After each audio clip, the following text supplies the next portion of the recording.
gente conseguir divulgar, e eu acho que até estava postando agora nos grupos, né? É tão difícil esse assunto, porque ele é, pelo menos onde eu fiz residência, a gente não tinha muitos casos. E ele é um assunto que no dia a dia nosso de cirurgia pediátrica não tem como a gente escapar dele, né? Ele aparece todos os dias nos ambulatórios, no pronto-socorro, seja onde a gente for. Então, apesar de alguns serviços não focarem, né, no tema, e em alguns Uhum. lugares isso fica muito para dermatologia. No Darcy tinha especialização em dermatologia pediátrica, então muita coisa ficavam com os dermatologistas, não chegavam para a cirurgia pediátrica. Mas quando você sai, é tudo teu, né? Então, acho que deve ter Sim, muita residência por aí que esse assunto não faz parte do dia a dia de atendimento e depois cai no colo do residente e ele vai ter que resolver, porque é do cirurgião e não tem como a gente fugir disso também, né? contamos aí com a CIP, para o tema estar sempre presente aí, viu?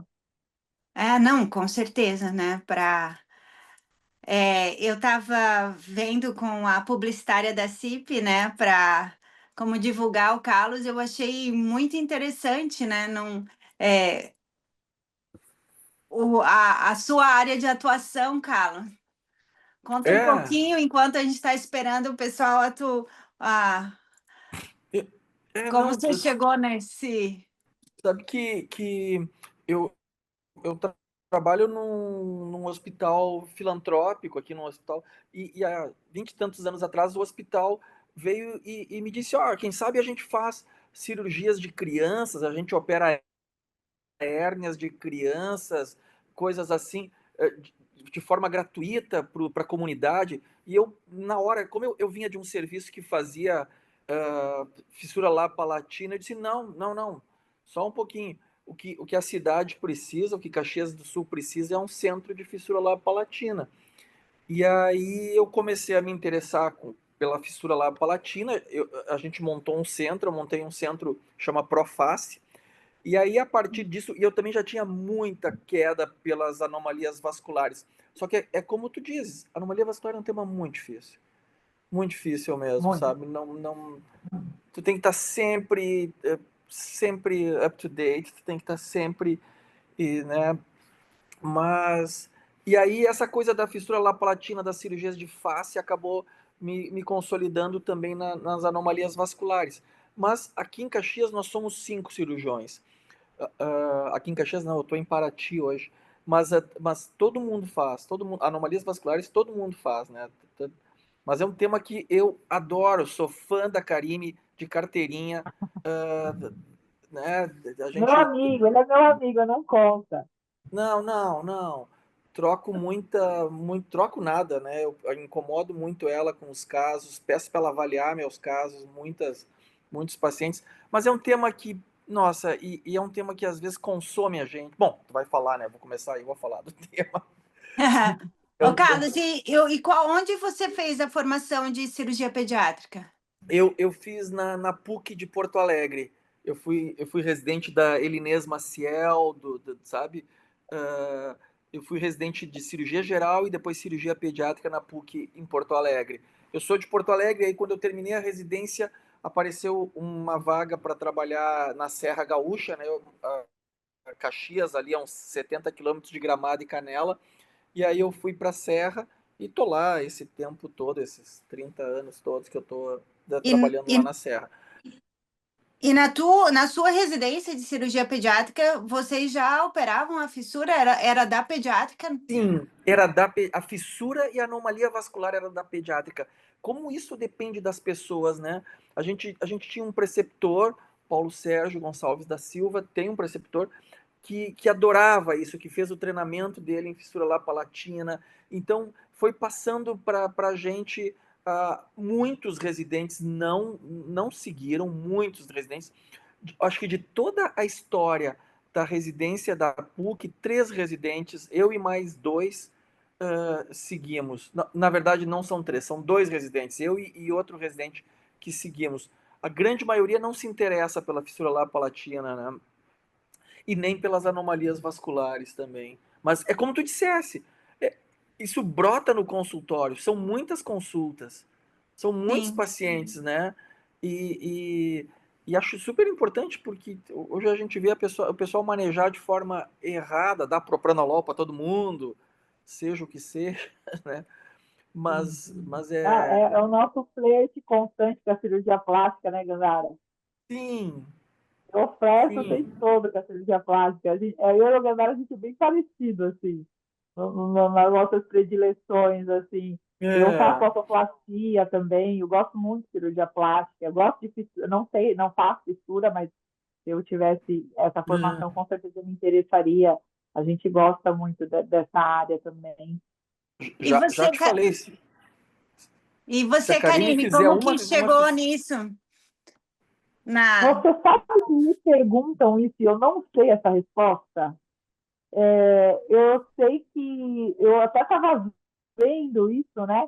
Porque agora eu estou com um monte de plano aí para 2026, aí de dar voos maiores, e aí eu estava fazendo assim, né, um histórico, e daí eu encontrei que a primeira vez que eu falei sobre isso foi em 2016, na Jornada Carioca de cirurgia pediátrica, que a Lisiane convidou. Eu acompanhava um pouco de anomalia vascular, ia sempre lá na C. Camargo, quando eles faziam um simpósio de anomalia vascular. Tanto que o primeiro simpósio que eles fizeram foi em 2016, eu estava lá junto com a Heloísa, com o grupo todo, e daí foi assim, o meu primeiro contato em eventos com anomalia vascular, né? E aí, depois que eu fui nesse simpósio, a Ligia me convidou para ir para a jornada, mas assim, meio que de gaiato mesmo, né? Meio na orelhada. Mas eu sou uma pessoa assim, bem-vinda ao novo, né? Eu sou essa pessoa, meio audaciosa mesmo. E daí eu aceitei o convite, e depois daquilo eu fui me interessando, daí fui nos eventos, cheguei algumas vezes na C. Camargo acompanhada por Heloísa lá, em alguns momentos, e fui estudando, né? Porque, enfim, não tem uma especialização nisso, né? É uma área que todo mundo mete um pouquinho a colher. Mas eu lembro de quando surgiu o propanolol, né? A gente começou a usar o propanolol em 2008. E eu estava na residência do terreno clínico. 2008. E até então a gente operava todos os hemangiomas ou infiltrava corticoide, né? Então a minha realidade era ou operava-se os hemangiomas ou infiltrava o triancil, né? E aí eu lembro quando começou o propanolol, que a gente tinha muito medo e a gente internava as crianças, deixava Eu internava monitorada, também, Karine. Uhum. internava as crianças, a gente deixava monitorada, pedia avaliação cardiológica para a criança internada, deixava lá monitorado, oxímetro, e a criança ficava uns 3, 4 dias lá para a gente iniciar o propanolol. E assim, meio descrente, assim, né, os cirurgiões, né, porque cirurgião é muito de invasivo, assim, né? De resolver cirurgicamente as coisas. E é uma área que a gente tem que ser, eu digo para os residentes, né? É clínica cirúrgica, né? Até no nome a clínica vem antes da cirurgia, né? Então, para você ter sucesso, você tem que ser um bom clínico, não tem como, sabe?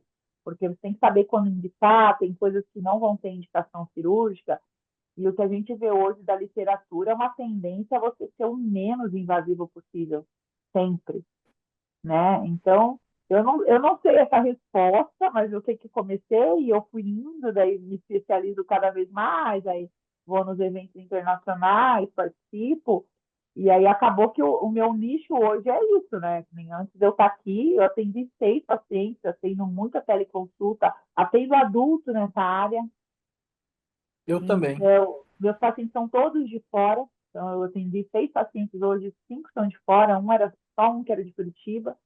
E porque eles são pacientes que estão perdidos.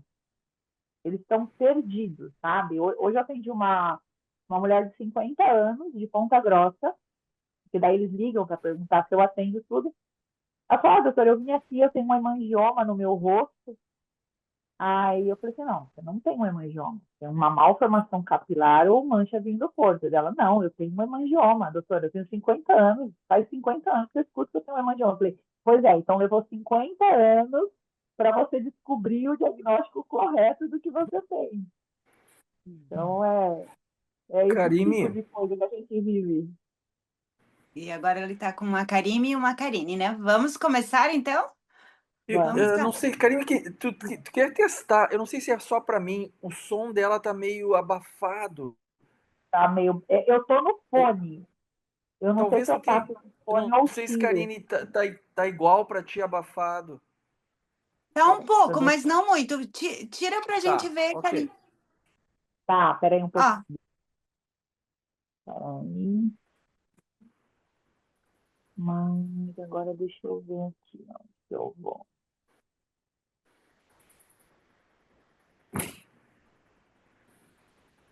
Peraí.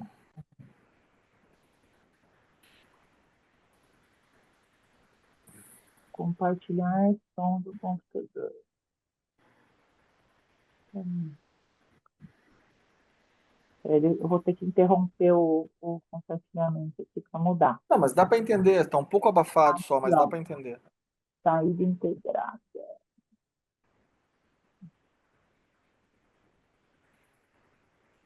Ah, tá escutando agora ou não? ah, melhorou. Melhorou muito. Melhorou. Então, vamos lá, vamos começar. Eu vou. É, Peraí que eu vou desconectar o AirPod, então. para colocar a aula de novo, né? É, vou desconectar aqui. Tá escutando melhor assim? Ficou melhor, aham. Ficou Tá. melhor, aham. Tá.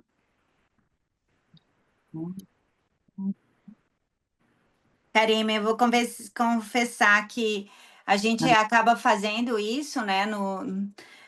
Sempre aparece, e É. naquela primeira aula que você deu de ali com a Lília, né? Que eu Aham. estou participando bastante dessa educação continuada. Confesso que eu estou aprendendo bastante, porque a gente acaba se fazendo uma área específica da cirurgia pediátrica, né? Eu fiz tudo, fiquei trabalhando em uro, gosto de uro, mas não Sim. tem jeito, no consultório sempre aparece uma anomalia vascular e a gente precisa, no SUS mesmo, no ambulatório do SUS, aparece de tudo e a gente é obrigado a conduzir. Então eu falei, meu Deus, realmente não sei nada, eu preciso aprender mais, Você né? tá nas Porque, funções aí das aulas, né, Karine? oi, Você tá nas funções aí das aulas, eu estou né? nas funções, eu falo que ninguém pode conversar comigo que eu chamo para dar aula. Eu estou assim. Mas ao mesmo tempo eu estou aprendendo bastante. Eu acho que eu poderia até fazer a prova de título de novo. Que olha que eu acho que eu estou por dentro dos assuntos.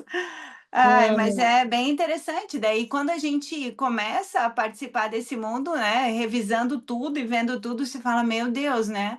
Tem sim. muita coisa que a gente acaba que não é teu dia a dia, e que realmente, como ele falou, essas anomalias vasculares aparecem coisa nova todo dia e a gente precisa olhar, a gente precisa prestar atenção, a gente precisa aprender, né?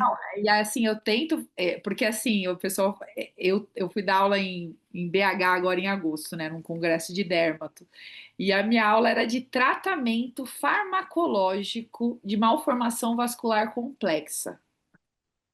Aquelas terapia-alvo, mutação genética. Eu falei, gente, como é que eu vou dar uma aula que não seja chata? Então, eu tento fazer a aula não ser chata, porque até eu que faço só isso, às vezes eu acho chato. Daí a gente tem que tentar trazer o público, né? Tornar a aula Sim, mas menos chata. não, mas eu acho que essa é uma aula que vai ficar bem importante a gente ter, né, no acervo da cirurgia pediátrica, porque todos os dias a gente depara com isso, né? Não, todos os dias não, mas uma vez por semana vem alguém com uma queixa dessa, seja no SUS, seja no consultório, e se a gente não está atualizado, a gente não sabe a melhor conduta. E é como vocês falaram, né? É, teve uma colega esses dias que não queria usar o propanolol sem passar no cardiologista. E muitas vezes essa demora, né, faz uma diferença enorme para o paciente. Uhum. Então, acho que discutir isso vai fazer diferença na vida desses residentes, né, que estão por aí na cirurgia pediátrica brasileira, para eles aprenderem e eles terem certeza que isso vai aparecer no dia a dia deles. Não tem jeito de a gente fugir das anomalias vasculares. Então, em nome da cirurgia pediátrica, queria agradecer a presença da Karime, a presença do Carlos, que dentro dos cirurgiões pediátricos, né, ele fez um hospital de cirurgia de face para mostrar uma outra área que a gente pode e a gente deve se encantar, e muitos de nós também podemos abraçar isso. Então, queria agradecer a presença de vocês hoje para essa gravação de aulas para os residentes. Então, vamos lá, Karime, vamos começar, então, para a gente aprender um pouquinho. Vamos lá, eu queria agradecer a CIP pelo convite, pela lembrança do meu nome e por estar sempre, constantemente abordando esse tema, que é um tema muito difícil, como foi falado aqui, que é esse tema das anomalias vasculares. Sempre a gente começa a aula de anomalia vascular falando sobre a classificação atualizada das anomalias vasculares, né? A gente tem que todos os profissionais envolvidos no manejo da anomalia vascular, nós temos que falar a mesma linguagem. E como diria Guimarães Rosa, né, que é o verdadeiro descobridor do Brasil, muita coisa importante falta nome. Isso é uma verdade em anomalia vascular. Qual seria o conceito da anomalia vascular? É um grupo de doenças vasculares, essas doenças podem ser tanto doenças comuns quanto doenças raras, que vão levar a lesões clínicas identificáveis e deformidades associadas. Esse é o conceito da ISVA, que é a Sociedade Internacional das Anomalias Vasculares, da qual eu faço parte. Então, esse conceito está divulgado no site da ISVA. A anomalia vascular ela é muito frequente, tá? Aqui na foto é a doutora Denise Adams. A doutora Denise Adams é um dos maiores nomes mundiais no estudo da anomalia vascular. Esse artigo aqui é dela. Eu já tive com ela em algumas ocasiões. E nesse artigo ela diz que a anomalia vascular afeta 1 em cada 3 recém-nascidos, tá? Mas a maioria dessas lesões são lesões pequenas, que não vão ter nenhum tipo de repercussão funcional ou vão levar a deformidades. Então, ela é muito frequente. A nomenclatura correta é fundamental. Qual que é a importância disso?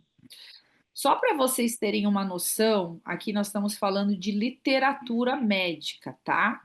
Então, nesse artigo aqui, o Dr. John Mulliken, que é um dos pais da anomalia vascular também, que é esse senhor que está na foto de gravata borboleta, nessa revisão das publicações de 2009, o termo hemangioma foi usado incorretamente em mais de 70% dos casos. A gente está falando de artigo publicado com o termo errado.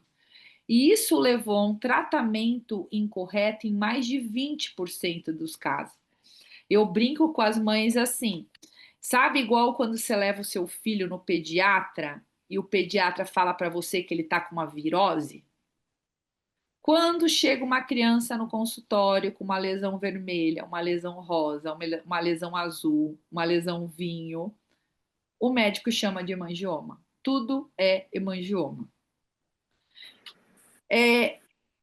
E quais são os profissionais que usam o termo hemangioma de forma mais equivocada? Então, em primeiro lugar da lista estão os radiologistas, com 89% das vezes, usando o termo de maneira inadequada. Nós que fazemos essa área de anomalia, a gente sabe que é uma área que a gente faz o diagnóstico clínico em 95% dos casos. Você fazer uma boa anamnese, tá? Perguntar a história materna, história da lesão, história natural da evolução. Com isso, você faz diagnóstico em 95% dos casos. Nem tudo é hemangioma infantil, tá? Aqui eu coloquei esse slide aqui. Nesse slide aqui, todos são hemangiomas infantis, tá? Então, a gente tem um aqui na fronte, a gente tem um outro com mais componente superficial, temos um hemangioma infantil de ponta nasal, que são os desfigurantes, hemangioma infantil no lábio, também com potencial desfigurante. Aqui um outro hemangioma segmentar, acometendo o globo ocular, tá? E nessas últimas fotos aqui, a gente tem um hemangioma infantil profundo, que é o hemangioma de parótida. Isso, por vezes, é questão de prova. O tumor mais comum da parótida é o hemangioma infantil, tá? Toda vez que você vê uma lesão em topografia de parótida, você tem que pensar em hemangioma infantil. E às vezes ele tem só o componente profundo. Tem casos que tem profundo e superficial, né? São casos mistos, mas por vezes a gente só tem o componente profundo e é o tumor mais frequente da glândula parótida. Nessa outra foto, ó, a gente tem diversos tipos de lesões. Aqui é um hemangioma congênito, tá? Aqui no couro cabeludo também. Aqui já é um hemangioendotelioma caposiforme. Você vê que é uma lesão infiltrativa, com comportamento difuso. E aqui no cantinho a gente tem os granulomas piogênicos. Nessa outra foto, nós temos uma malformação vascular com predomínio venoso, uma malformação capilar, também conhecida como mancha-vinho do Porto. Nessa outra foto, uma malformação vascular com predomínio linfático, uma malformação linfática ou linfangioma. Esse bebezinho aqui, uma mancha salmão, tá? Também é classificada como anomalia vascular. E nessa outra foto é só para ilustrar uma malformação arteriovenosa, que são lesões em que a temperatura da lesão está aumentada, chega a ser 1 grau Celsius a mais que a temperatura corporal. Opa! Ai, peraí. Esses efeitos aqui. Aqui são outras lesões, tá? Então, elas podem estar associadas com síndromes também, podem ser malformações vasculares complexas. Aqui é um Klippel-Trenaunay. Aqui são casos da literatura em que a gente tem o hipercrescimento com formações lipomatosas. Eis que, em 1992, foi fundada a ISVA, que é a Sociedade Internacional para Estudo das Anomalias Vasculares, tá? Ela foi fundada oficialmente em 92, e desde então existe um grupo multidisciplinar, então são médicos de diferentes áreas que se reúnem para discutir as anomalias vasculares. O próximo encontro vai ser em maio do ano que vem, na Filadélfia. Filadélfia tem um grupo grande de estudo de anomalia vascular e o próximo congresso vai ser lá. Quando a gente fala em anomalia vascular, a gente fala em 2 grandes grupos, tá? Que são os grupos dos tumores vasculares e os grupos das malformações vasculares. Essa é a última classificação da ISVA, a classificação foi revisada nesse ano, agora de 2025. Eu disponibilizei para vocês o QR Code, tá? Essa classificação é de acesso aberto, que é dividida em 2 grandes grupos, o grupo dos tumores e o grupo das malformações.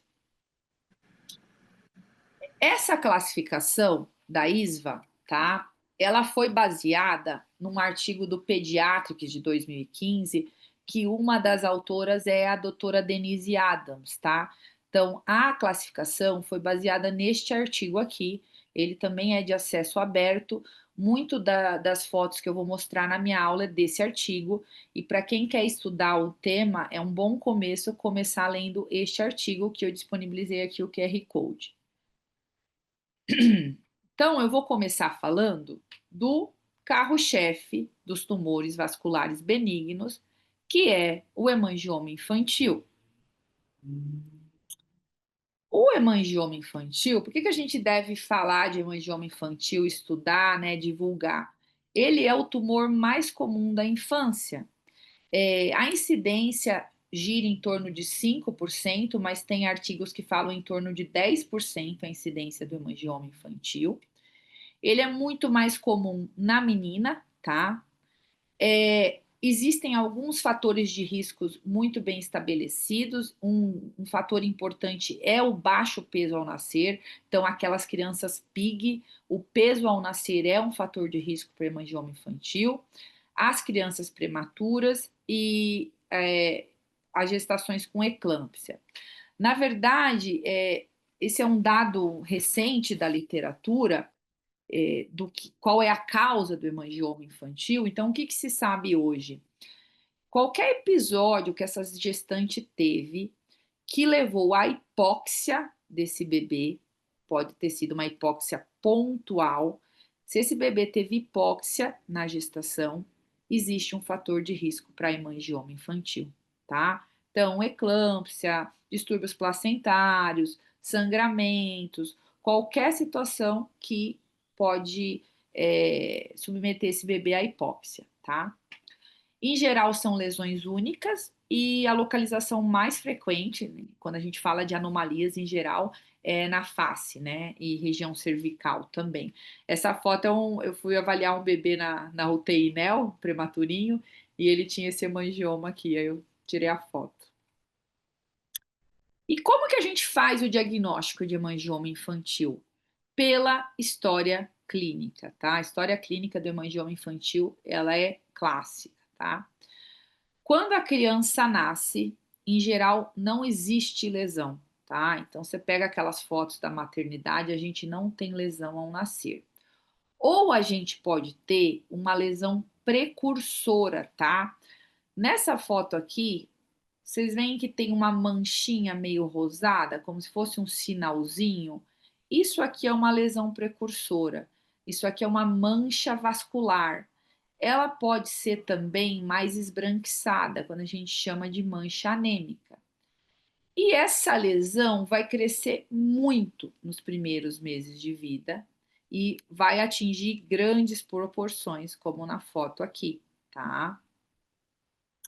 Ela cresce muito rápido, em especial nos 3 primeiros meses de vida. A gente sabe que no final do terceiro mês de vida, ele já completou 80% do seu crescimento final, tá? Com exceção dos hemangiomas profundos, sabe? O hemangioma profundo, ele é uma caixinha de surpresa, como esses de parótida. O que a gente sabe hoje é que eles têm uma fase proliferativa mais alongada em relação aos outros hemangiomas. Então, eles podem crescer por mais tempo, tá? A involução natural, ela ocorre, mas ela é muito lenta e ela vai deixar cicatriz, tá? Então aquilo, eu vou esperar para ver, Karime. Não, 70% dos casos vão deixar cicatrizes. Esse tecido vai ser substituído por um tecido fibroadiposo, tá? E alguns hemangiomas, em torno de 12%, eles podem ter complicações e devem ser encaminhados para um serviço de referência.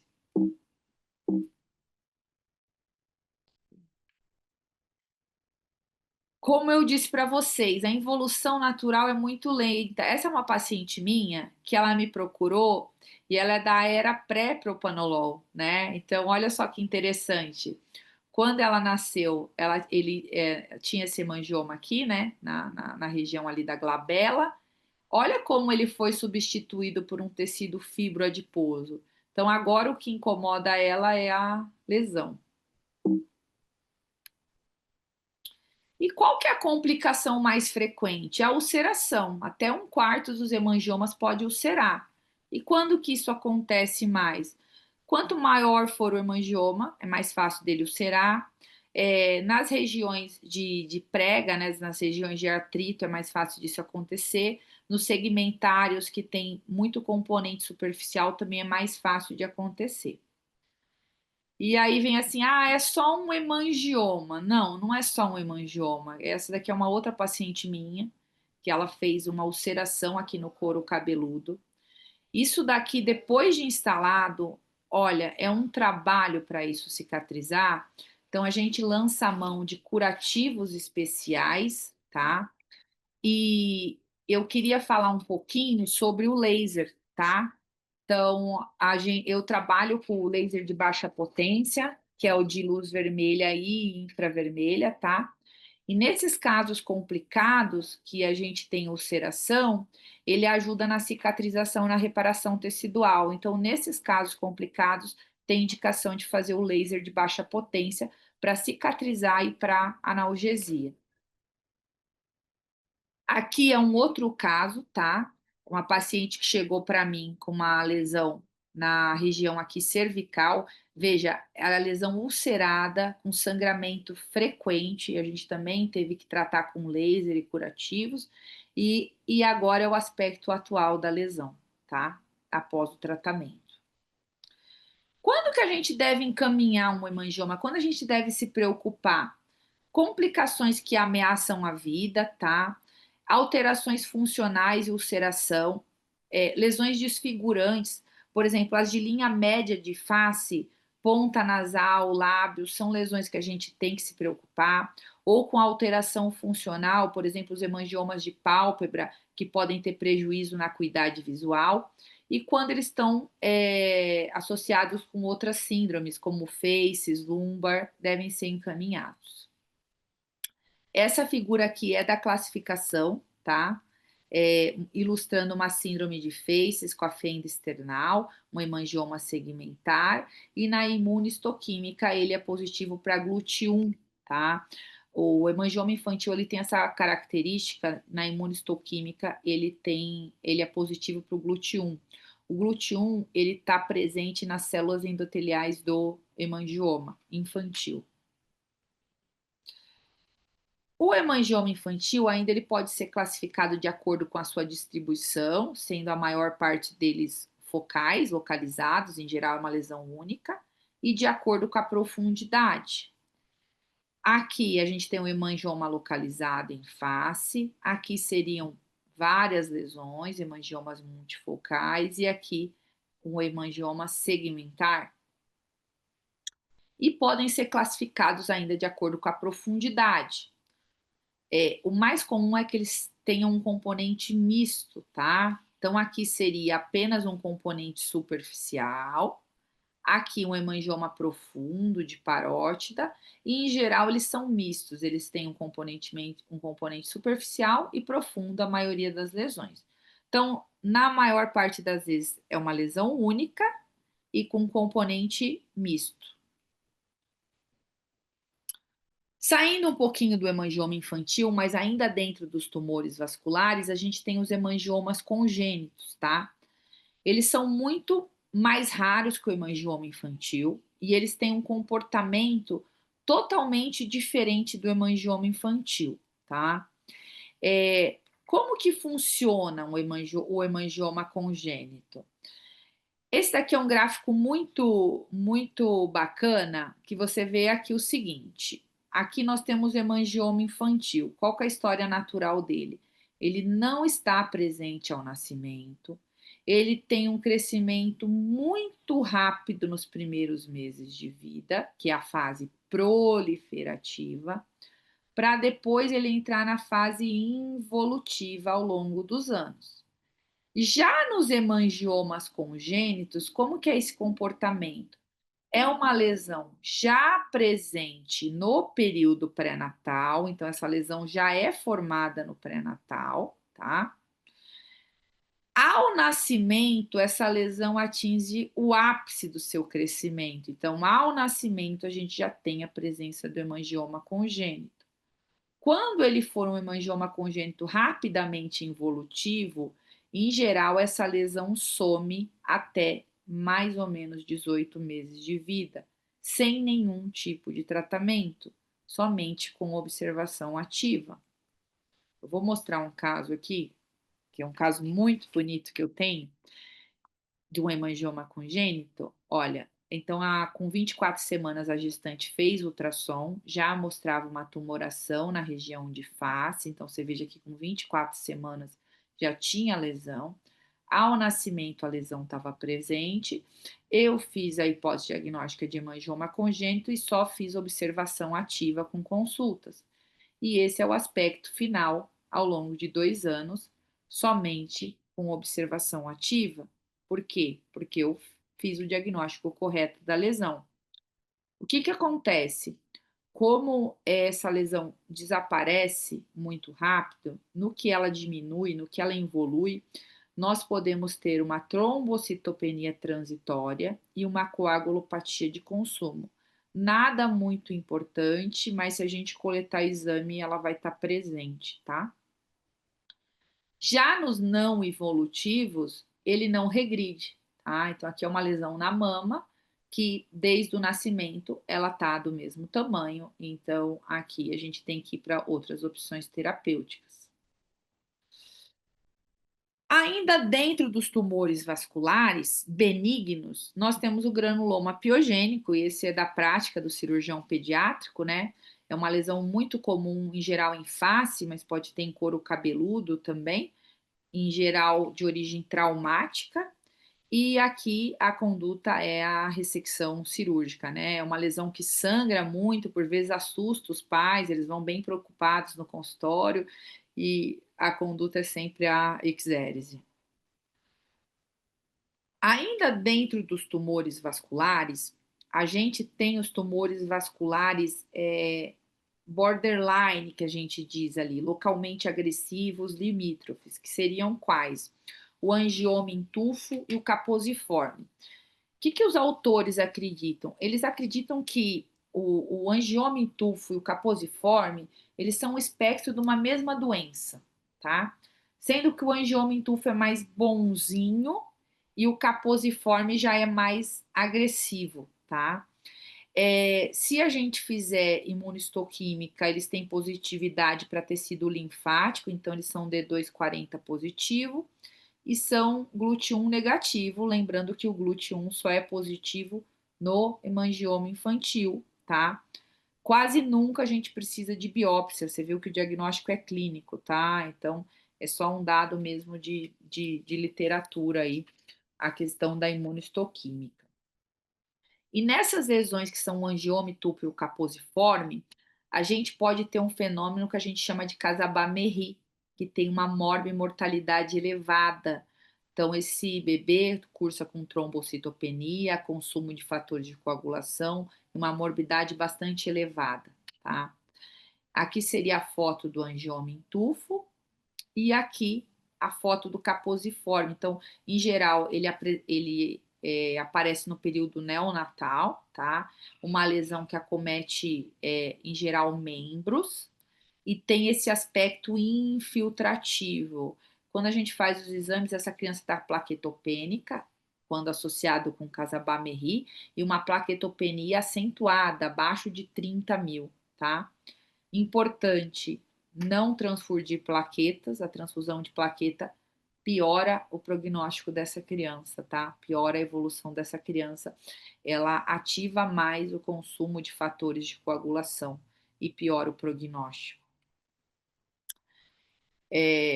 Então, aqui, quando o angioma em tufo e o caposiforme estão associados com Casabas-Merry, a gente vai ter um consumo de fibrinogênio, um aumento de dedímero nos exames e uma coagulopatia, né? E hoje, o que a gente usa para o tratamento do caposiforme, o tratamento de primeira linha é feito com sirolimus ou a rapamicina. Então, aqui é um exemplo de um paciente que a gente tratou. Aqui é um outro exemplo, o paciente também evoluiu com... Você vê que são sempre bebezinhos, né? Evoluiu com Casabas-Merry, teve uma evolução favorável com o tratamento com sirolimo. Ainda dentro dos tumores vasculares, a gente tem os exemplares malignos, que um deles seria o angiosarcoma, tá? Agora, eu abordei esse binômio tumores vasculares. Agora a gente vai partir para outra parte da aula, que são as malformações vasculares, tá? As malformações vasculares são defeitos estruturais e elas vão depender do tipo de vaso acometido, tá? Então, é como eu explico para os pacientes. nós temos vários tipos de vaso no organismo. A gente tem as artérias, a gente tem as veias, tem os vasos linfáticos, os capilares.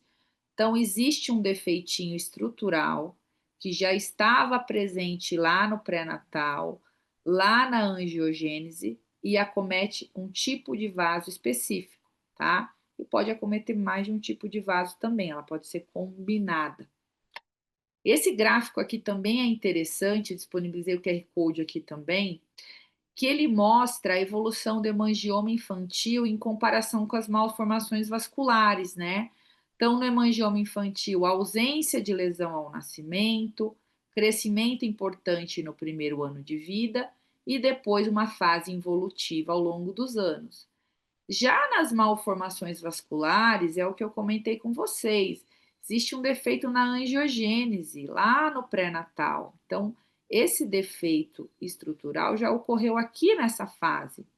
Em geral, essas lesões já estão presentes ao nascimento e manifestam-se precocemente, a maioria até 2 anos de vida, tá? E eles vão acompanhar o crescimento do indivíduo, tá? Então, as malformações vasculares têm esse comportamento. As malformações vasculares, quando acomete um tipo de vaso só, são as malformações vasculares simples, tá? Ou elas podem acometer mais de um tipo de vaso, por exemplo, venosa com linfática, linfática com capilar. E aí elas são chamadas de combinadas. Dentro das malformações vasculares simples, as mais frequentes são as malformações venosas, tá? Que antigamente eram chamadas de hemangioma cavernoso. Então, se você colocar na internet, você procurar, se você falar com cirurgiões mais antigos, ainda é muito usado esse termo hemangioma cavernoso, tá? Quando a lesão é vinhosa, arroxeada, eles dão esse termo. Elas são as mais comuns dentro das malformações. Em geral, vão estar presentes ao nascimento e vão ter um comportamento progressivo. E no exame físico, o que a gente tem? A gente tem uma lesão mais azulada, violácea, e ela é uma lesão macia, é uma lesão compressível, tá? E vão aumentar de acordo com o aumento da pressão venosa. Então, se você pedir para o paciente fazer uma valsalva, se é uma lesão de membro, colocar um membro pendente, você vai ver que essa lesão aumenta de volume, tá? Esses pacientes, eles podem ter dor, porque essa estase venosa pode fazer microtrombos, flebólitos e causar dor, tá?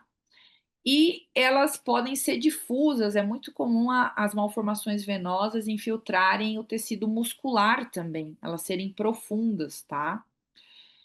Quando nós temos malformações venosas extensas, por exemplo, pegando um membro todo, o que acontece? Existe estase venosa nessa estrutura, nesse território, e pode fazer uma coagulação intravascular venosa nesses grandes lagos venosos. Então, esse paciente pode ter trombose e pode ter coagulopatia associada. Em segundo lugar de frequência, e é o que o cirurgião pediátrico vê, né, com maior frequência, que chega para a gente, estão as malformações linfáticas, 28% de todas as malformações vasculares. Também já estão presentes ao nascimento e, na maioria das vezes, vai aparecer até o 2º ano de vida, tá? O mais comum é a região cervical, no triângulo cervical posterior, o lado mais comum é a esquerda, tá? Então, o triângulo cervical, que é marcado pelo esternocleidomastoide, é mais comum as lesões posteriores e do lado esquerdo, tá? Então, são lesões que, por vezes, a gente já faz o diagnóstico no pré-natal, né, com o advento do ultrassom. E no exame físico, elas têm uma consistência cística, tá? Então, é fácil também de fazer o diagnóstico, tá? Uma pergunta que os pais fazem sempre pra gente no consultório, né? Se essa lesão pode regredir sozinha, né? Então, a regressão espontânea é rara. Eu tenho um caso que eu vi regressão espontânea e está descrito essa regressão espontânea na literatura por volta de 3%, tá? Mas é um evento raro. o que acontece em geral, ela progredir conforme o crescimento da criança. E o mais comum é essa apresentação até o 2º ano de vida, né? Mas medicina pode tudo. Esses dias eu atendi uma paciente adulta, que eu faço adulto nessa área, né? E ela tá com 40 anos e com 35 anos ela teve uma manifestação do linfangioma cervical. Falei, ó, então você venha presencialmente que eu não tô acreditando que seja um linfangioma, né? E ela veio e é uma lesão única, um macrocisto, e a gente vai esclerosar. Então, assim, o mais comum é que aconteça até o 2º ano de vida, mas a gente tem casos de manifestações mais tardias também, tá? Os linfangiomas, eles podem ser classificados em macro, microcístico e mista. Então, isso não tem um consenso na literatura. Em geral, as lesões com mais de 1 centímetro são ditas como macrocísticas e as lesões com menos de 1 centímetro são ditas como microcísticas. E quando a gente tem os dois componentes, são as lesões mistas, né? Um bom parâmetro é quando a gente esclerosa e a gente tem sucesso. Então, em geral, as lesões macrocísticas têm uma evolução mais favorável. As lesões microcísticas, que são aquelas lesões com predomínio tumoral, são verdadeiros desafios na nossa prática clínica. São as lesões mais difíceis de tratar, tá? Na imunistoquímica, isso aqui são fotos da classificação, daquele artigo do Pediatrics, a gente vai ter o D240 positivo. Menos frequentes, graças a Deus, a gente tem as malformações artériovenosas, que seriam as malformações de alto fluxo, tá? Seriam 14% das malformações. Essas malformações são agressivas, tá? Elas evoluem com complicação, elas evoluem com sangramento, com ulceração. Então, todos esses casos que a gente conhece, paciente que teve hemorragia na cadeira do dentista, que foi fazer uma cirurgia e teve uma hemorragia e quase foi a óbito. Em geral, essas lesões vasculares são malformações arteriovenosas, tá? Então, elas complicam grande parte das vezes, tá? Então, aqui o que a gente tem? A gente tem um sistema de alto fluxo ligado a um sistema de baixo fluxo, tá? A gente tem a formação de unidos, que a gente chama. Quando você examina essa paciente com malformação arteriovenosa, você pode sentir um frêmito, você pode sentir uma pulsação. Em geral, aquela região ela é mais vermelha e mais quente, aonde tem a malformação. Aqui essa foto ilustra bem. A gente tem uma malformação arteriovenosa em uma das mãos. Você vê que ela é mais vermelha e olha como o crescimento, ela tem uma hipertrofia quando comparada com a mão contralateral, tá? Essa aqui é uma paciente minha, ela é blogueira, a Ludorini, e a maioria dessas pessoas famosas que tem hemangioma, hashtag hemangioma, em geral não é hemangioma, tá? Então, a Lu, ela tem uma malformação arteriovenosa em face, ela tem uma história de vida linda, escritora, já escreveu o livro com a história da vida dela, e você vê que é um tratamento ao longo da vida, ela já passou por diversas etapas de tratamento, embolização, cirurgia, expansores de pele, então a gente acompanha esses pacientes ao longo da vida. Então, em geral, esses pacientes adultos que você vê na internet que têm hemangioma, não tem hemangioma, tá? Tem malformação vascular, tá? E por fim, a gente tem as malformações capilares, também conhecidas como mancha-vinho do Porto, tá? Então, os capilares são os menores vasos do nosso organismo, são os vasos mais fininhos, tá? Essa lesão, ela pode ter todo tipo de coloração, pode ser rosa, pode ser vermelho, pode ser mais arroxeado. Já estão presentes ao nascimento e vão persistir ao longo da vida. E o que acontece? Nessa região onde a gente tem a malformação capilar, existe uma hipertrofia, tá? Então, em geral, essa hemiface vai ter uma hipertrofia tanto de de partes moles, como uma hipertrofia óssea ao longo do seu crescimento, tá? E ela está muito associada com síndromes, então, nas malformações vasculares complexas, nas síndromes, sempre a gente tem a malformação capilar presente em alguma delas. Ainda dentro das malformações capilares, isso não é um consenso na ISVA, tá? Tem gente que acredita que elas deviam estar classificadas em separado.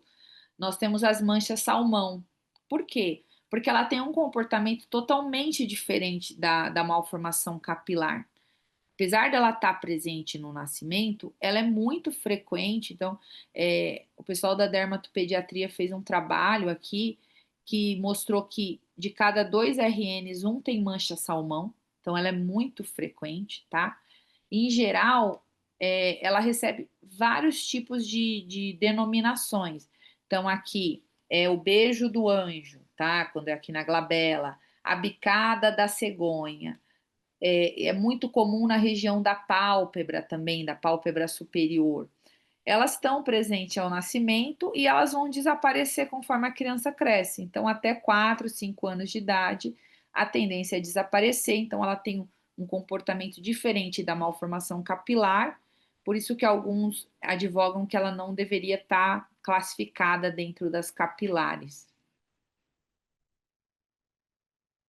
Agora falando um pouquinho vou só dar uma pincelada nas malformações vasculares combinadas, tá? E falar um pouquinho das síndromes também. A gente tem a síndrome de Sturge-Weber, tá? Então você veja, tem a malformação capilar, é uma síndrome que cursa com malformação capilar. Toda vez que a gente vê uma malformação capilar acometendo a hemifácie, acometendo a área dos olhos, a região aqui de fronte, parietal, a gente tem que pensar em Sturge-Weber. Por que isso é importante? Porque essa criança tem que ser investigada da parte neurológica, porque elas cursam com angioma de leptomeninge, e isso se manifesta clinicamente com crises convulsivas até os 2 anos de idade, tá? E na avaliação oftalmológica, essas crianças cursam com glaucoma. Então, toda vez que você examinar um paciente com uma mancha vinho do Porto, malformação capilar, na hemifácie, englobando o globo, englobando ali a fronte, couro cabeludo, você tem que pensar em Sturge-Weber, tá?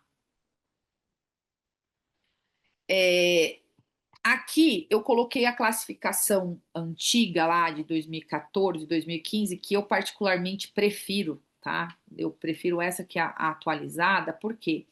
Porque nessa classificação aqui, toda vez que você olhar ali na coluna da direita, em azul, é a mutação genética envolvida em cada uma das síndromes. Então você vê aqui, Kipel-Trinonet, PIK3CA, Park-Weber, rasas, rasopatias. Então, sempre essa coluna da direita em azul vai ser a mutação genética envolvida em cada tipo de síndrome, tá? E aqui, muita calma nessa hora. Eu vou tentar explicar, essa parte é bem difícil, bem complicada, tá?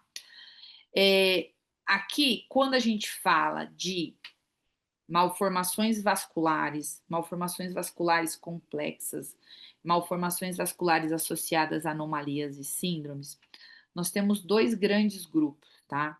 Nós temos as picopatias, que são as mutações do PIK3CA, e nós temos as rasopatias, que são as mutações do gene RAS, tá? O que acontece quando a gente tem esses genes mutados? Por que acontece a malformação vascular? Nós temos ativação dos fatores vasculares de crescimento endotelial. No que a gente tem ativação do fator vascular de crescimento endotelial, que são vários, essa cascata vai levar ao quê? Ao crescimento e diferenciação das células vasculares. Então, vai levar à angiogênese. Cada vez que a gente tem uma mutação, ou uma picopatia, ou uma rasopatia, tá? Isso aqui a gente não precisa decorar, a gente não precisa saber de cor, tá? A gente vai ter a ativação dos fatores vasculares endoteliais crescimento e diferenciação, levando à angiogênese desorganizada, tá? Entre as picopatias, que são a mutação do PIK3CA, fizemos um grupo que chama-se PROS. O que acontece nesse grupo do PROS? Então, são grupo de anomalias que têm a mutação do PIK3CA e cursam com hipercrescimento, tá? Então, esse paciente tem um hipercrescimento e uma mutação do PIK3CA. Aqui, o principal representante é o clipeutrinoné. Então, vou falar um pouquinho do clipeutrinoné, que é uma picopatia, que existe a mutação do PIK3CA. O que é importante vocês saberem, principalmente vocês residentes, tá? Toda vez que a gente tem uma malformação vascular acometendo um membro, que a gente tem malformação capilar, é obrigatório a gente pensar em clipeutrinoné. Então, como essa foto aqui, você vê como tem diferença entre um membro e outro. Isso é importante a gente mensurar isso, fazer o diâmetro, a circunferência. Existe uma malformação capilar e no clipeutrinoné a gente pode ter malformações venosas, a gente tem malformações venosas, essa malformação capilar vai levar a essa hipertrofia e quando a gente denomina clipeutrinoné Weber, é porque essa criança também tem fístula arteriovenosas nessa lesão, tá? Em geral, se manifesta ao nascimento, né? A maioria dos casos você já tem manifestação ao nascimento, e a gente sempre tem que suspeitar em todos os bebês com malformações capilares que envolvem uma extremidade do corpo, tá? Bom, o assunto é extenso, eu tentei falar um pouquinho de cada coisa, mais voltada para o residente mesmo, para ele ter um panorama do que é essa área de anomalia vascular, e vamos para os key points da aula. O que você precisa saber sobre o hemangioma infantil? Ele é muito frequente, a incidência pode chegar até quase 10% das crianças, muito mais comum no sexo feminino, tá? Um fator de risco importante é o baixo peso a nascer. Então, as crianças PIG, elas estão mais sujeitas a ter hemangioma infantil, tá? Então, aqui, ó, 20 a 30% dos bebês abaixo de 1 quilo vão ter hemangioma e o risco aumenta 40% para cada 500 gramas abaixo de 2,5. Por isso que o peso ao nascer é um fator de risco importante. Mais comum nos prematuros, da raça branca, tem um histórico familiar também, em uma porcentagem dos casos. O diagnóstico é clínico, tá? Você vê que eu não falei de cirurgia, eu não falei de biópsia, eu não falei de exames de imagem, por quê? Porque o diagnóstico é clínico. Em geral, uma lesão única na face, que não existia ao nascimento, ou tinha uma lesão precursora, que é uma mancha anêmica ou uma mancha vascular, e nas primeiras semanas de vida essa lesão surge, por volta da 3ª semana de vida, e vai ter um crescimento importante nos primeiros meses de vida. E desde 2008, nós temos um tratamento seguro e efetivo, que é o propanolol, que foi um divisor de águas no tratamento de hemangioma infantil. Eu não me recordo qual foi a última vez que eu operei um hemangioma infantil, tá? Depois do advento do propanolol. O que a gente deve saber, o que a gente deve difundir, o que eu bato muito nessa tecla quando eu vou nos congressos de outra especialidade, nos congressos de pediatria, é encaminhar esse paciente precocemente, tá? O encaminhamento precoce é fundamental no resultado final do meu tratamento. E nós somos cirurgiões, nós trabalhamos com resultados. E bom senso e bons resultados caminham juntos. O que diz a literatura hoje? Que toda vez que eu começo o meu tratamento antes de 10 semanas de vida, eu vou ter um resultado melhor. Então, uma idade de corte seria as 10 semanas de vida. Por quê? Porque é a fase que o crescimento dele está mais ativo, que a angiogênese está mais ativa. Então, toda vez que a gente começa precoce, a gente vai ter um melhor resultado final do nosso tratamento. Lembrando que 10% dos hemangiomas não respondem, tá? De cada 10 hemangiomas infantis, um não vai responder ao tratamento com propanolol. Karine, eu estou tratando o hemangioma infantil aqui, já estou vários meses fazendo propanolol e esse negócio não funciona, não está dando resultado. Toda vez que você estiver tratando um hemangioma infantil e o propanolol não funcionar, reveja o seu diagnóstico. Estou tratando hemangioma infantil, o propanolol não está dando resultado, reveja o seu diagnóstico. Provavelmente não é um hemangioma infantil, tá? Tem os casos que não respondem? Tem os casos que não respondem, mas em geral você está tratando outra coisa que não um hemangioma infantil. Eu trouxe aqui para ilustrar só alguns resultados do tratamento. Essa daqui era uma criança com hemangioma infantil segmentar, que o resultado final do tratamento foi esse. Aqui é uma outra criança também com hemangioma em membro superior. Você vê que não ficou nada, né? Então, teve um sucesso absoluto do tratamento. Uma outra criança com hemangioma em couro cabeludo, que ficou algo muito leve, tá? Sem prejuízo estético. E aqui eu queria ressaltar a importância da telemedicina nessa área, tá? Eu já fazia telemedicina antes da pandemia, tá? Essa é uma pacientinha minha que eles são do interior da Bahia, tá? Eu não conheço ela pessoalmente, mal pegava o sinal de internet lá onde eles moram, e o pai, muito curioso, a bebê nasceu sem a lesão, né? Aqui a foto dela ao nascimento, toda lindinha aqui. E nos primeiros meses de vida, apresentou esse hemangioma infantil aqui em região nasal. Então, o pai procurou informação na internet, a gente fez todo o tratamento dela por telemedicina e a gente teve um resultado final excelente. Então, lembrando que a telemedicina ajuda muito nessa área de anomalia vascular. Eu tenho muito paciente que eu tratei e tive sucesso e eu não conheço pessoalmente os pacientes, tá? Só pelo computador. E quando a gente fala de anomalias vasculares, quais seriam os key points? O que eu devo saber das malformações vasculares? Não são tumores, tá? Então, o grupo dos tumores são o grupo do hemangioma. Eles são defeitos estruturais que já estão presentes ao nascimento. E como eu falei para vocês, acontece já no pré-natal, lá na angiogênese, e vai persistir durante a vida. A gente tem um termo em inglês que fala life-threatening diseases. Então, é uma lesão que você vai tratar durante a vida, tá?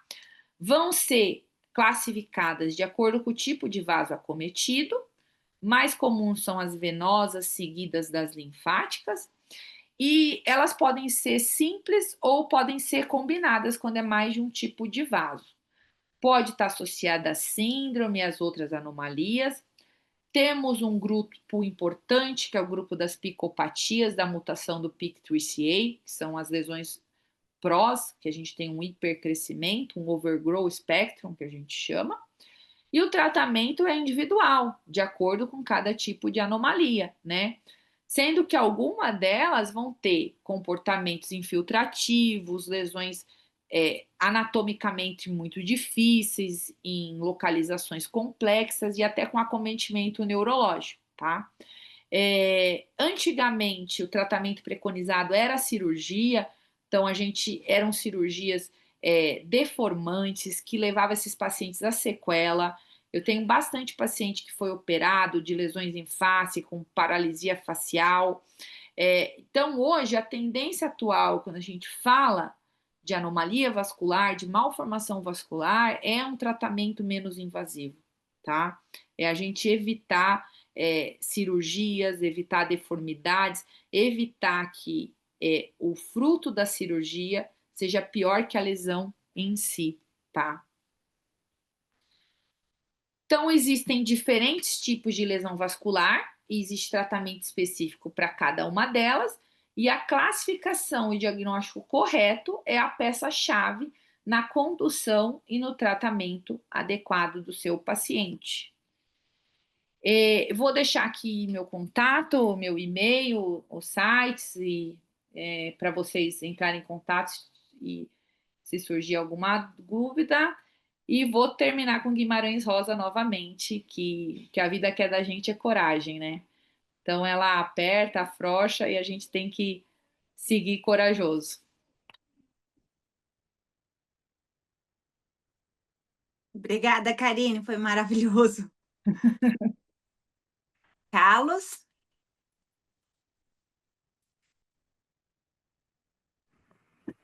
Sempre é muito bom escutar a Karine, né? E eu posso dizer para os residentes que eu faço bastante anomalias vasculares, e sempre aprendo, e é ótimo para revisar um tema tão complexo, né?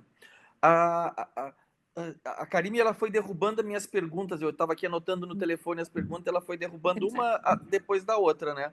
Mas sobrou algumas. Uma delas é bem filosófica, assim, Karine. Para um residente, para essas pessoas que estão nos ouvindo agora, que não vão abraçar as anomalias vasculares como tu abraçou, como eu nem tanto, mas como eu abracei, assim, uh, o que tu sugere como linha para esse tema tão complexo, assim, o que ele se dedica, o que fazer e o que não fazer? Uhum. Ah, é muito boa essa pergunta, cara, Gandara. Então, assim, primeiramente, a gente tentar. Deixa eu só voltar ali, que fica mais fácil aqui. O pessoal sempre me pergunta isso, às vezes fala comigo no WhatsApp, assim, residente, pessoal recém-formado, né? Ah, eu quero estudar esse tema, por onde eu começo, né? Por onde que eu tento ver esse tema. Então, assim, eu gosto muito de indicar esse artigo do Pediatrics, da Denise Adams. Eu sou fã da doutora Denise Adams. Ela é, ela é formidável. Ela que descobriu o uso dos sirolimus nas malformações vasculares complexas, e ela é muito didática. Então, tudo que ela escreve tem muita didática. Então, eu sempre recomendo esse artigo do Pediatrics, que a gente consegue ter um panorama geral das anomalias vasculares. E, assim, sempre enfatizar muito na história clínica. A consulta da anomalia vascular é uma consulta demorada. Não dá para a gente consultar esse paciente em 10 minutos. Eu levo 45 minutos, uma hora, às vezes eu levo uma hora e meia numa consulta de um doente desse. Por quê? Porque eu preciso saber desde lá da história materna, eu preciso saber desde lá do pré-natal, né? Então, assim, algo importante, estava presente ao nascimento? Não. Então, isso já é uma primeira pergunta a fazer. Porque se estava presente ao nascimento, não é hemangioma infantil. Então, com uma pergunta, você já, né, exclui uma infinidade aí de possibilidades, né? E como você falou, né, Gandara, o que a gente vê de pessoal tomando propanolol para todo tipo de lesão, eu já escutei isso de um vascular. Uma vez eu fui num congresso de vascular que tinha uma mesa de anomalia vascular. Daí eu acabo frequentando muitos congressos, que nem semana passada eu estava no Brasileiro de Rádio, porque tinha uma mesa de anomalia vascular. Eu fui lá falar com os rádios. E uma vez eu fui no congresso de vascular, o vascular falou assim para mim: Ah, eu passo propanolol para todo mundo. Se funcionar, funcionou. Um cirurgião vascular. Então, assim, é muito comum a gente ver pacientes com malformação vascular tomando propanolol há anos, sabe? Uhum. E sem funcionar. Então, o que eu daria de dica é tentar estudar pelo artigo do Pediatrics e pela classificação da ISVA, porque muitas vezes os livros textos estão desatualizados nessa área, né? E como você vê, até os artigos científicos falam em termos equivocados, né? E fazer uma história clínica bem feita. E nas lesões com potencial desfigurante, com potencial de déficit funcional, encaminhar para o especialista mesmo, encaminhar para o centro de referência. O menos é mais em anomalia vascular, tá? Inclusive a observação ativa é uma modalidade de tratamento quando a gente fala em anomalia vascular. Às vezes você deixar de fazer é melhor do que você fazer. Então a gente já viu algumas tragédias cirúrgicas por esse ímpeto de operar e de querer resolver e do paciente ter sequela, do paciente ter hemorragia. Então, assim, se você não está se sentindo apto a conduzir, não tem segurança, o ideal é que você encaminhe para o especialista, por vezes por telemedicina ou para um centro de referência. Karine, a minha dúvida, não sei do Carlos, né? A minha dúvida perguntando para você. O que a gente vê no dia a dia, por exemplo, o pediatra viu lá no posto. Ele vai encaminhar ou para o cirurgião pediátrico ou para o dermatologista, Dermato. conforme ele acha que é nosso ou é do dermatologista. Aham. Nessa hora, você já recomenda, ele não sabendo, a criança tem uma lesão que pode ter potencial desfigurante, como você fala. Sim. Usar um timolol tópico ajuda? Ó, eu vou te falar. Enquanto espera, porque ele não sabe quanto tempo, né, vai demorar Sim. para chegar no especialista. O timolol tópico, ele tem uma indicação bem precisa, que são nas lesões pequenas e com componente superficial, tá? Uhum. Então, quando a gente divide ali os hemangiomas de acordo com a profundidade, deixa eu ver se eu acho uma foto aqui. Ou mesmo, né, começar com uma dose pequena de propanol, já que ele não Aí, sabe sim, quanto sim. tempo vai demorar, né? O que você indica, Ó, assim, tá vendo para a esse pessoa que daqui, ó? atendeu lá? Tá vendo esse hemangioma aqui, ó? Que tem um Peraí, deixa eu... retorno. Esse hemangioma aqui seria um Uhum. hemangioma com componente superficial, tá? Uma lesão pequena. Então, aqui seria uma indicação do timolol, tá? Só Tá. que o que que acontece? A maioria das lesões são mistas. Ela tem um componente superficial, mas ela tem um componente profundo. Você vê que tem um volume embaixo da pele? Uhum. Então, nesse componente profundo, o timolol não vai atuar, tá? E a gente tem um problema, existem vários artigos publicados do timolol da absorção sistêmica, Uhum. tá? Então, assim, você fala para a mãe pôr uma gotinha e espalhar, mas às vezes a mãe pinga ali e esse timolol tem absorção sistêmica com efeito colateral, tá? Então, assim, eu uso muito pouco timolol, tá? Na minha prática, até porque a menor parte dos hemangiomas que são só superficiais. Quando eu uso, eu peço para formular o gel, porque a adesão dele é maior que o colírio, tá? Mas o que que eu recomendaria? Primeiro que a gente tem que trabalhar isso com os pediatras, desse encaminhamento precoce. Claro que eu entendo a questão do SUS, a questão de saúde pública, de demorar. Mas isso faz parte do nosso trabalho de formiguinha, né? Propagar esse encaminhamento precoce dessas crianças. E aí, se você não tem expertise, se você não tem, não lida com isso, sempre começar com uma dose muito pequena, tá? Então, assim, o propanolol ele é extremamente seguro, ele quase não tem efeitos colaterais quando a gente faz na dose correta, né? Na forma de administração correta. O principal efeito colateral do propanolol é a irritabilidade noturna. Então, o sono da criança fica mais leve com o propanolol, tá? Esse é o principal efeito colateral que a gente consegue ir ajustando também. Então, você começar com uma dose pequena de propanolol, isso não vai trazer prejuízo nenhum para a criança. Inclusive, a questão de avaliação cardiológica, eu nunca tive uma criança com contraindicação ao uso do propanolol. As contraindicações seriam só os bloqueios de ramo, tá? E aí você encaminhar para o cardiologista, você acaba perdendo esse gap, que é esse gap que você vai ter o melhor resultado. Então, talvez uma alternativa seria começar devagarzinho, com uma dosezinha baixa, Sim. Obrigada, Karine. tá bom? Acho que o Carlos tem mais perguntas aí, né, Carlos? Não, eu queria ouvir da Karine, assim, eu também, eu particularmente não gosto de Timolol, sabe? Eu não gosto Não, também. não Não gosto. não sou fã do Timolol.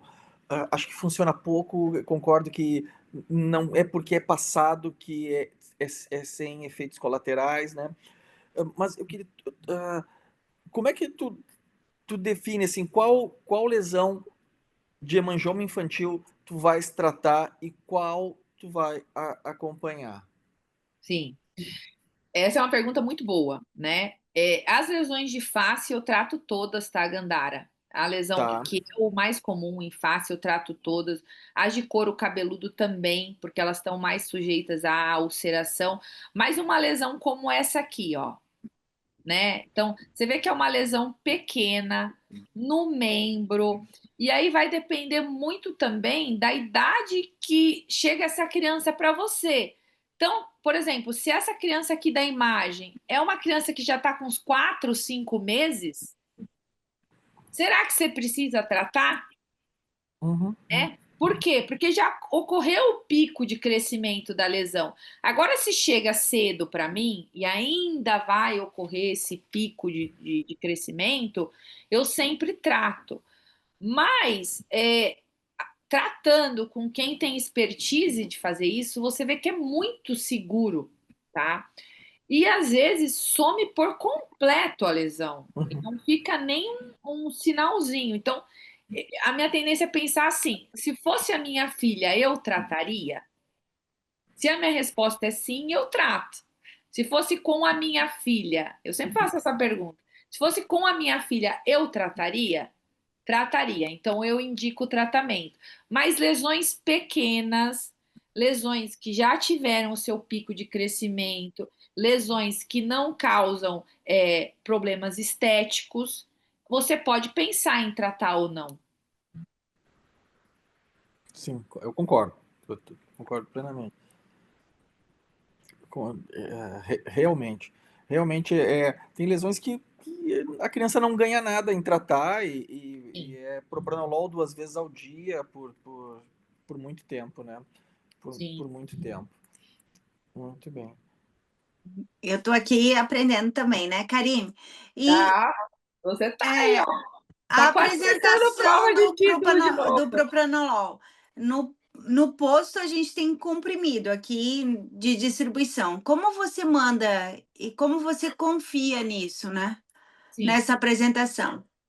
Tá, então assim, ó, a minha tendência atual é usar sempre o comprimido, o cloridato de propanolol de 10 miligramas, tá? A gente só tem o genérico, então a gente tem o da MS e da Medley, são os que a gente tem no mercado atualmente. Por que a minha preferência, tá? Porque eu tenho pacientes de todas as localidades e eu não confio nas farmácias de manipulação, tá? Então, eu acho que você comprar o comprimido na farmácia tem mais fiscalização da Anvisa e tudo mais. Aí você tem que lançar mão de alguns instrumentos, né? Então, em geral, como é que eu faço? Eu oriento a mãe a comprar um cortador de comprimido, né? Então, de 10, o menor que você vai conseguir é 1/4, que é 2,5. Então, você dilui isso na água, eu oriento elas a diluírem, colocarem esse comprimido dentro do êmbolo da seringa e aspirar 2 ml de água e digerir, né? Diluir o comprimido. Então, a minha preferência pelo comprimido é em função de ter pacientes em locais distantes que talvez essas farmácias não sejam muito confiáveis, sabe? E é muito mais barato também que a solução, né? Então, cloridato propanolol não tá R$ 10 a caixinha, acho que tá uns R$ 6 mais ou menos, com 30 comprimidos. Então, é um tratamento extremamente barato para a família. Sim. Você também faz Aquela. assim, Carlos? Não, eu formulo em farmácia de manipulação, mas já discuti casos com a Karine em que o tratamento não estava funcionando. A Karine deve lembrar de vários, e ela disse: Aham. para com isso, usa o comprimido que talvez seja o teu propranolol, e invariavelmente deu certo, sabe? Deu certo. Aquela. eu conheço de literatura uma fórmula pronta que é acho que é Emangiol, mas Promangiol. chegou no Brasil com a R$ 1.000, né? Sim. E chegou e foi embora. Acho que não existe Ah, mais sim, no Brasil. E eu ainda mando em farmácia de manipulação, assim. Mas claro, eu não tenho tantos pacientes fora do meu circuito. Eu conheço a farmácia, sim, mas a Karine tem razão. Tenho dois problemas. Um, que muitas vezes colocam sabor na formulação e os nenês em seguida se enjoam, sim, né? Então, a ideia do comprimido é muito boa. Eu até vou começar a testar mais a diluição do comprimido. sim.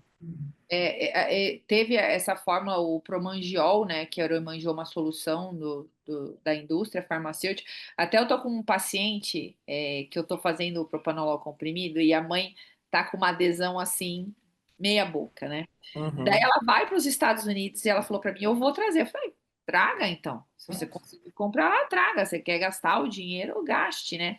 Mas é algo que não vingou, porque a gente tem um tratamento extremamente barato que funciona, e você uhum. sabe como a indústria farmacêutica é, né? Então, agora eu tive nesse congresso de BH, no Dermaped, que é um congresso internacional. Aí tinha uma mesa de anomalia vascular, né? E a gente falando das novidades, né, em hemangioma infantil, dos últimos artigos. Então, agora, as últimas publicações de hemangioma infantil falam em estatina para tratamento de hemangioma. Olha, Então, a estatina, você sabe que a estatina ela é multifunção, né? uhum, E aí, o que está sendo discutido é que a estatina atua nas células endoteliais do hemangioma infantil e ela é eficaz. Mas aí, né, foi a pergunta que eu fiz, né? Fiz aquele papel de advogado do diabo, né? Então, assim, gente, mas para que a gente vai usar estatina se a gente tem algo barato que funciona? Isso é coisa da indústria, né?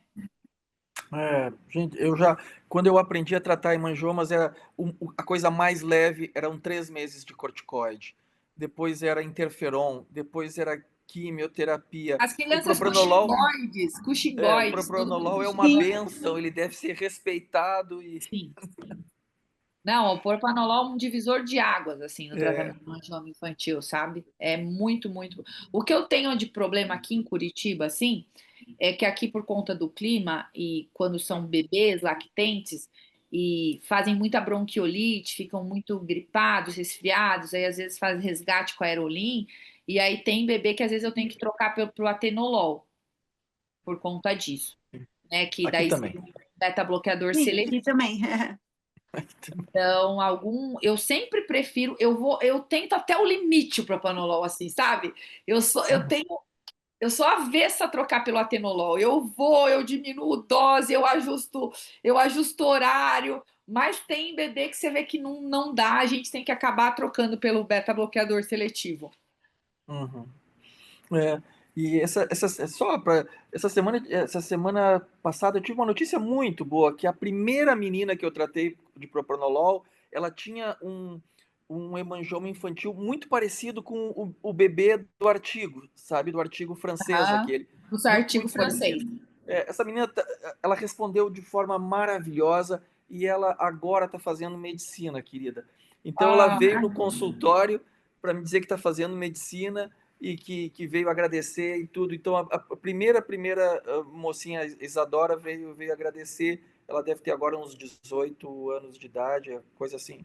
Pro Pronolol é de 2008, né? 2008. É, É, 10, mas isso que é 2008. legal, né, Gandara? É assim, às vezes, né, que nem hoje lá no consultório, né, você faz sexta-tarde, é da gente transformar vidas assim mesmo, Uhum. sabe? É isso que faz a gente seguir em frente, né? Então, É. hoje eu tive um paciente, que é um menininho que eu acompanho desde os 2 meses de vida, com hemangiosarcoma caposiforme, tá? Na coxa. E essa mãe percebeu uma bolinha na coxa quando ele era bebezinho, levou no hospital. Esse menino chegou a ter 10.000 plaquetas, tá? Então a gente biopsiou, entramos com os cirolimos e hoje, depois de 2 anos de cirolimos, eu estou suspendendo o Ai, remédio. coisa. Daí a mãe, eu até chorei, assim, ela falou assim, A gente pode ter sido só um paciente para você, doutora Karine, mas você vai ser sempre a doutora Karine para nossa família. Então, assim, são coisas que a gente faz que a gente acaba transformando a vida da criança mesmo, sabe? E aí isso estimula a gente a seguir, né? A seguir. Não é pelo dinheiro nem pela fama que a gente faz cirurgia pediátrica, né? É pelas crianças. Não é pelas crianças, exatamente. Sempre, né? O cirurgião pediátrico é um apaixonado, não tem jeito. Eu acho que a Anne, cadê você? Ela tem uma pergunta para a Karime. Boa noite. Eu não tenho uma pergunta. Eu gostaria primeiro de falar. Eu sou aqui do Amazonas, né? Eu moro aqui em Manaus. Sou cirurgião pediátrica há 11 anos e eu faço mais urologia pediátrica, né? Sim. E me chamou a atenção quando eu vi, né, no Instagram da CIP sobre o assunto, porque semana passada, como a doutora Karine falou, é inevitável a gente atender esses pacientes com malformações vasculares. E aí, semana passada, atendi um paciente e eu falei, bem, vou lá me atualizar um pouquinho.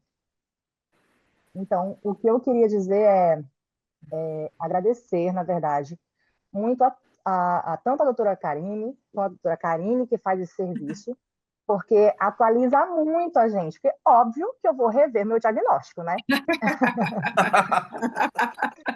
Olha aí, a aula já serviu para alguma coisa já. Sim.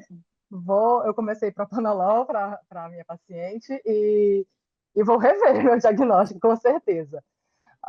Então, assim, eu queria dizer muito obrigada a vocês por disporem o tempo de vocês para estar aí ensinando, passando conhecimento, e são coisas que não adianta, você vai ler no livro, você vai esquecer, eu que não vejo isso aí rotineiramente, né? Então, é muito difícil para mim tratar e não tem jeito, vou mandar para quem? Aqui não tem para quem mandar. O vascular, menos ainda, então a gente que tem que abraçar a causa, ver qual é a história do paciente, estudar e ir lá tentar tratar, né? Sim. Então, o que eu queria deixar registrado era isso. Muito obrigada a vocês. Obrigada, Anne.